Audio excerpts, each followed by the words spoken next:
Welcome back to my channel. In today's video, I'm going to talk about everything that I experienced during Halloween Horror Nights 33. Before we talk about the houses for this year, let's talk about the overall event. Obviously, a big part of every HHN is the overall vibe, the overall theme, the icon. So let's talk about that first. Unfortunately, I have to be a little bit negative to start the video, which I don't love, but I'm being honest here. I unfortunately didn't love the icons that much. So this year, our icons are surreal and sinister. Their backstory is a little bit weird. Universal just kind of dropped their backstory like on a tweet or in an Instagram post. Kind of felt a little bit rushed, a little bit half-baked. My understanding is that these are two sisters, Sinister and Surreal. Sinister kind of likes physical pain. She's more of the torture fair type scare zone where it's all kind of bodily harm. And Surreal is more mental. And I like that Universal is discussing two different types of horror. You do have the more physical side and the more psychological side, but it didn't feel well baked into this year's event. You know, last year we had Oddfellow, who was literally in every single scare zone. With this one, there is like two different paths you could take. There is the surreal path and the sinister path, but the houses, in my opinion, didn't really match that too well. They kind of tried to force that a little bit, but like the houses on the surreal end aren't really psychological. They didn't seem very interesting as characters. Whenever I saw them in the park, they were just kind of monologuing over and over again. And I get it, that's what villains do. They just monologue. But in this case, with the other icons, I always felt like they were saying something interesting or saying something fun. They just kind of talked in circles about fear and about horror and about all the victims that they have, but it didn't really mean anything. So I love that we have an icon. I love that we have two icons. I love that we have a female icon, but I just don't love this execution. The opening scare zone, which was this year, the duality of fear, which again goes back to that whole choosing a path type thing. You know, the opening scare zone is never all that great. This year was just people with chainsaws. No theming whatsoever. Demon Queens, same thing. Felt very bland. Scare actors were great. I liked a lot of their costumes, but not that many props. Don't really quite know what the story was, if there is any story. I don't quite know what's happening in the zone. It's just tree things and people being sucked in like a vortex circle thing. There's just not much happening in the scare zone, and it wasn't one of my favorites. Swamp of the Undead was fun. It always has the most props, the most atmosphere in that scare zone, but I didn't get scared that much in that scare zone. The worst scare zone of the year is easily the Blumhouse scare zone. That one was anticipated to be my least favorite, and it was. It's just a photo op. That's all that's happening in that scare zone. Torture Fair was easily the best scare zone of the year. The New York scare zone kind of always is. But even then, I still felt like things were missing. It was the best scare zone by far. It was the most fun to walk through. It had the most going on. The most scare actors were there. And there was a bit of a story. Something just felt off this year with scare zones. And I didn't really make it an effort to spend much time in them, because every time I walked through, it just was a little bit disappointing. So I think overall, the scare zones this year, a bit of a miss compared to previous years. All right, now let's get into the real fun part, the real meat of this conversation, my house rankings. Which houses did I like? Which houses didn't I like? Now, Universal does not allow video recording in their houses. They only allow media to do it during one specific media event. Any house footage that you see is from a content creator that I happen to really enjoy. In some cases, content creators that I have met and had conversations with, and they're great people. So I want to support them. Please go ahead and watch their content as well, especially their full walkthroughs, because it's quite entertaining. I should also say that house rankings are subjective. That's the whole point of this thing here. So we're going to disagree. That's okay if we disagree. And also, this is no shade ever at the scare actors that work in the houses. This is about my experience going through the houses a few times, and what I felt about them has nothing to do with the scare actors. Scare actors are always fantastic people. All right, let's get started with number 10, and I'm sorry for all the fans, but it's Ghostbusters Frozen Empire. It was also the bottom of my hype list, so I was just not excited for this house. I'm not much of a Ghostbusters fan, so take this with a grain of salt, but I just found the house to be kind of boring. It wasn't very interesting. It wasn't very scary. There is a frozen room where like they're at like a dinner or something and the whole room is frozen. I thought that room was pretty cool. But besides that, not overly pleasing of a house. I think if you're a fan of Ghostbusters, you're gonna enjoy the house, even if it's just a little bit, because of the characters that you're gonna see. But as a non-fan, I didn't enjoy the house that much and it didn't do much for me. Sadly, number 9, Universal Monsters Eternal Bloodlines. Now, I enjoy the fact that this is a female-led house, so the story is all about females. I know that a lot of women also worked internally on the house as well, so that's great. The issue is the story is a little bit confusing. So we are following Van Helsing's daughter, I believe, and she's going around trying to, end the bloodlines of all the monsters, which all happen to also be female. And then she joins up with Bride of Frankenstein so that they could take out the daughters of Dracula as well as the she-wolf. It just gets really confusing. Even after I did the Behind the Screams tour, even then I was struggling to understand what was happening. And when I did the house after the tour, I still struggled to understand what was happening. There is a bungee jump scare here, which is fantastic. It is easily the best part of the house. It's when She-Wolf is basically like running towards you. But besides that, there's not that much to praise. The scares weren't entirely there. And again, it's just, especially towards the end of the house, it's really difficult to realize what's happening and what's going on, and it's just not great. It sucks because the Universal Monsters are typically one of the best houses every single year, and again, I love the fact that they created a whole new character and it's all females. I think it's great, but again, the house was just a little bit disappointing. Moving on to number 8, Triplets of Terror. Some decent scares here, but I will say, much like Universal Monsters, the story is a little bit weird. And it's about these triplets who kill their parents, and then every 10 years they come back and they kill random people in pursuit of a cake. That's what our tour guide told us. At the end of the house, you can see that they're like in a bakery, and so like they're killing for a cake. I enjoyed the podcasting room of this house, trying to help to tell the story a little bit. Nothing that you haven't seen before. It's a serial killer house. Again, fun in some parts, but overall, not the best of the year.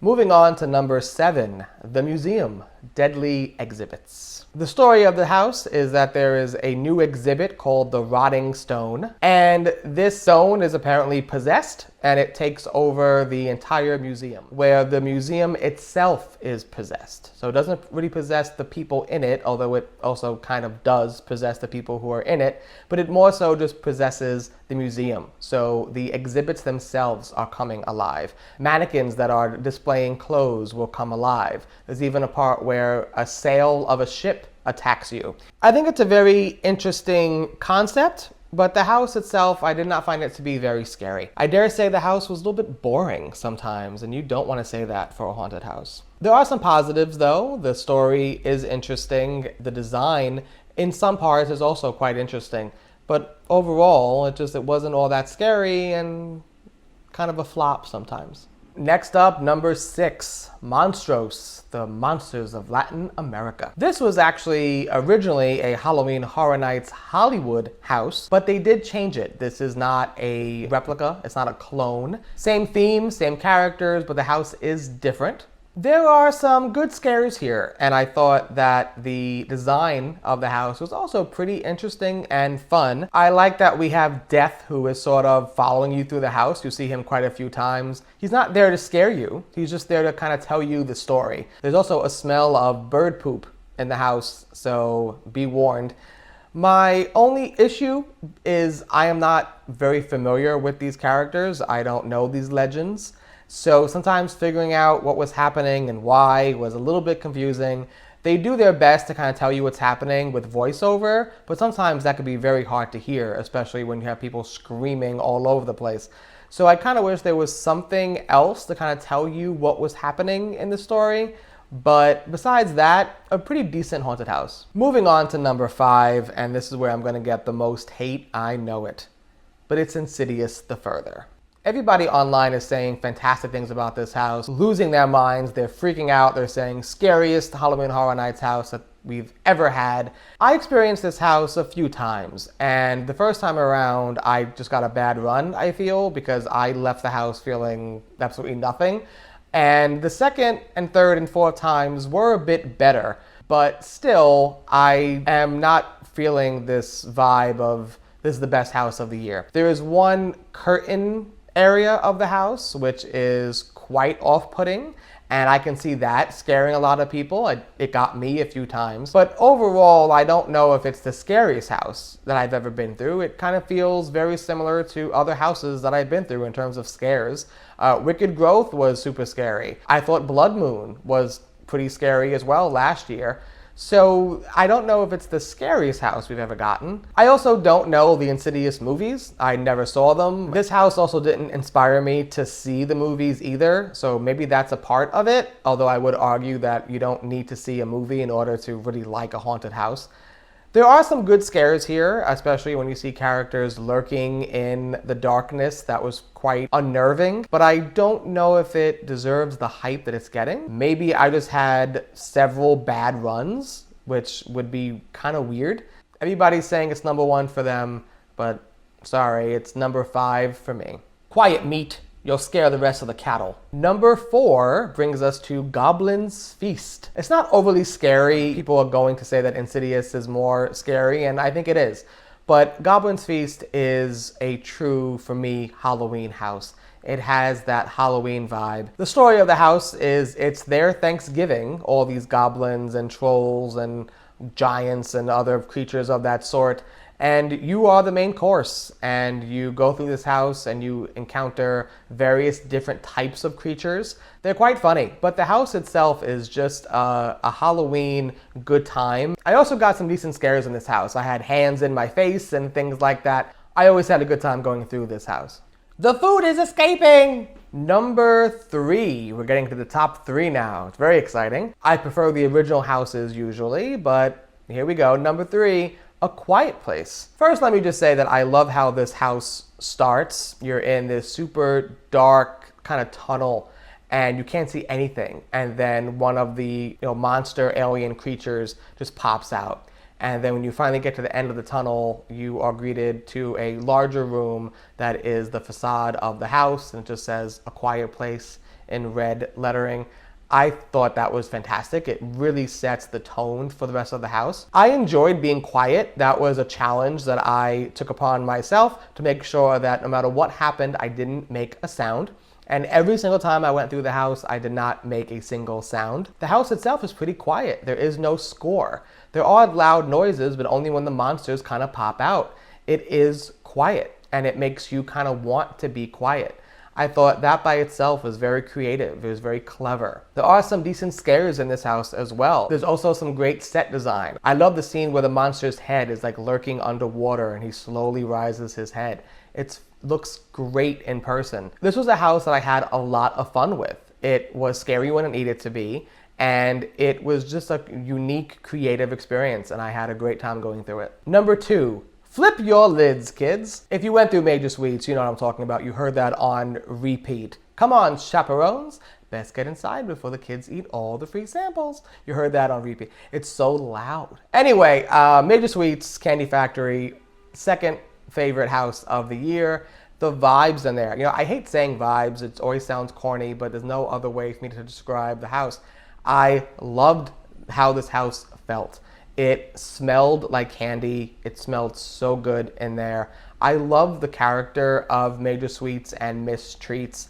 They are from a Scare Zone from a few years back. I also really loved that Scare Zone as well. This is a prequel to what happened. So essentially, Major Sweets doesn't really like the people of this county in New York. So he poisons the candy and turns the kids into really monsters, killing machines, essentially. In this house, you are a chaperone for a school field trip to tour the factory. At the end of the house, you also die, which I enjoy. Obviously, you have to die in order for the Scare Zone to happen. The whole house is just a good time. I loved how creative the costumes were. I got some decent scares, but I just enjoyed being in there. I would walk through the house from beginning to end with the biggest smile on my face.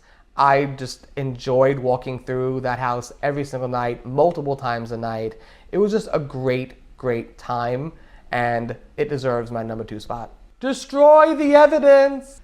And number 1, Slaughter Cinema 2. I had this very low on my hype list because I never experienced Slaughter Cinema. I didn't really know what to expect. I was kind of anticipating the Welcome to Scary house from a few years back, which was a hodgepodge of just random stuff. It didn't have any flow whatsoever and was just kind of confusing, and I did not like that house at all. I figured this would be the same thing. The story is essentially you're at a drive-in movie theater and every room is a different B movie. So you have something like the Mardi Gras murders or Mummy Strippers.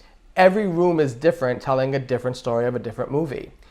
And I loved it. I love how when you entered every room, it gave you a movie poster to tell you kind of what you were heading into. That definitely helped with the storyline. And every room was just fun. You know, my favorite, I think, was the Mardi Gras murder. You basically get a frat boy vomiting on you, and he gets stabbed to death. The Mummy Strippers is fun, but way too small. It was just that one small little room. It needed a lot more. There was one scare actor who loved putting his hand to my throat. I went through the house a few times, and he did that every single time. It was designed really well, and just a lot of fun. Easily number 1. So that was my thoughts on HHN 33. Please let me know what you thought in the comments below. Please be sure to like and subscribe. It does mean a whole lot to me, and I will see you again next time.